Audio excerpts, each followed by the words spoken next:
Doctor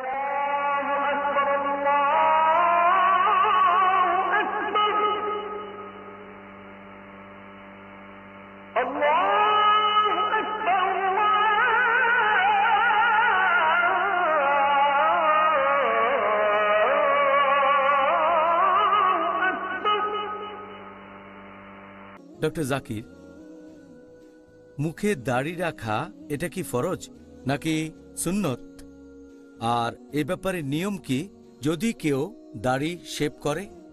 দাড়ি রাখার কথা যদি বলেন এটা ফরজ না সুন্নত, আর আমি ধরে নিচ্ছি এখন থেকে যখন সুন্নতের কথা বলবো সেটা আসলে ফিকা সুন্নত, যেগুলো মুস্তাহাব। সেজন্য সুন্নত শব্দটার জায়গায় মুস্তাহাব শব্দটা ব্যবহার করব যাতে কারো বুঝতে অসুবিধা না হয়। এখন দাড়ি রাখার কথা যদি বলেন এটা ফরজ না মুস্তাহাব বা সুন্নত, বেশিরভাগ বিশেষজ্ঞ তাদের মধ্যে প্রায় সবাই তারা বলেন যে দাড়ি রাখা হচ্ছে ফরজ মুসলিম পুরুষদের জন্য। কোরআনের কোনো আয়াত বলছে না যে দাড়ি রাখা ফরজ কি না, তবে কোরআনের একটা আয়াতে দাড়ির কথা আছে, সূরা তাহা অধ্যায় নম্বর 20 আয়াত নম্বর 94, যে অ্যারন বা হারুন আলাইহিসসালাম তিনি তার ভাই মুসা আলাইহিসসালামকে বললেন যে হে আমার সহোদর, আমার দাড়ি অথবা আমার মাথার চুল ধরে তুমি টেনো না। তার মানে হারুন আলাইহিসসালামের মুখে দাড়ি ছিল। আমরা যদি নবী রাসূলগণের সিরাত পড়ি তাহলে দেখব আল্লাহ তাআলার সব নবী রাসূলগণেরই দাড়ি ছিল। আলহামদুলিল্লাহ, সব ধার্মিক লোকজন যারা আল্লাহ সুবহানাহু ওয়া তাআলার নির্দেশ মেনে চলেছেন অথবা সাহাবীগণ তাদের দাড়ি ছিল। এখন এটাকে ফরজ বলা হয়েছে, তার ভিত্তি হচ্ছে নবী সাল্লাল্লাহু আলাইহি সাল্লামের একটা হাদিস। এটা আছে সহিহ বুখারীতে খণ্ড নম্বর 7 বুক অফ ড্রেস হাদিস নম্বর 5892।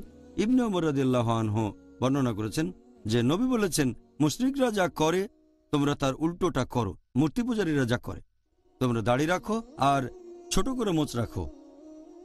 এই হাদিস এবং এরকম আরো হাদিস আছে সহিহ মুসলিম আর সহিহ বুখারীতে। বিশেষজ্ঞগণ বলেন যেহেতু এটা আমাদের নবী মুহাম্মদ সাল্লাল্লাহু আলাইহি ওয়াসাল্লামের নির্দেশ, সেজন্য কাজটা প্রত্যেক মুসলিমের জন্যই হচ্ছে ফরজ, দাড়ি রাখতে হবে। বেশিরভাগ বিশেষজ্ঞ আলহামদুলিল্লাহ প্রায় সবাই, 4 জন ইমামও আছেন, 4 মাযহাবের ইমাম, ইমাম আবু হানিফা, ইমাম মালিক, ইমাম শাফি, ইমাম আহমদ ইবনে হাম্বল, আল্লাহ তাদের সবাইকে শান্তিতে রাখুন, তারা সবাই বলেন দাড়ি রাখাটা হচ্ছে ফরজ। তাহলে সুন্নি 4টা মাযহাবের মতে দাড়ি রাখা ফরজ। এছাড়াও অন্যান্য বিশেষজ্ঞগণ যেমন সালেফুস সালেহিনের শেখগণ, সালাফি বিশেষজ্ঞগণ, তারা সবাই বলেন যে দাড়ি রাখা ফরজ। এ ব্যাপারে কোনো মতভেদ নেই। আর শেখ ইবনে তাইমিয়ার মতে তিনি বলেছেন যে পবিত্র কোরআন অনুযায়ী, আমাদের নবীর সুন্নত অনুযায়ী আর বিশেষজ্ঞগণের ইজমা অনুযায়ী দাড়ি রাখা হচ্ছে ফরজ। আর যদি কেউ দাড়ি শেভ করে ফেলে এটা হারাম, এটা নিষিদ্ধ। বিভিন্ন মাযহাবের বিশেষজ্ঞগণের মতে হানাফি, শাফি, মালিকি, হাম্বলি সবাই বলেন দাড়ি শেভ করা হারাম, সব বিশেষজ্ঞ।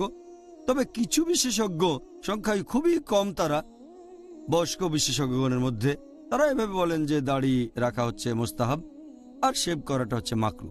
দাড়ি রাখা মুস্তাহাব আর শেভ করা মাকরু। খুবই কম বয়স্ক কিছু বিশেষজ্ঞ। তবে রিসেন্টলি বর্তমান বিশেষজ্ঞগণের মধ্যে কয়েকজন পাবেন যারা বলেন এটা ফরজ না মুস্তাহাব, যেমন শেখ আবু জহরা, শেখ জাদু আল হক, ইনি একসময় আল আজহার ইউনিভার্সিটির ভাইস চ্যান্সেলর ছিলেন, শেখ ইউসুফ আল কারদাভি, এরকম সামান্য কয়েকজন বিশেষজ্ঞ আছেন।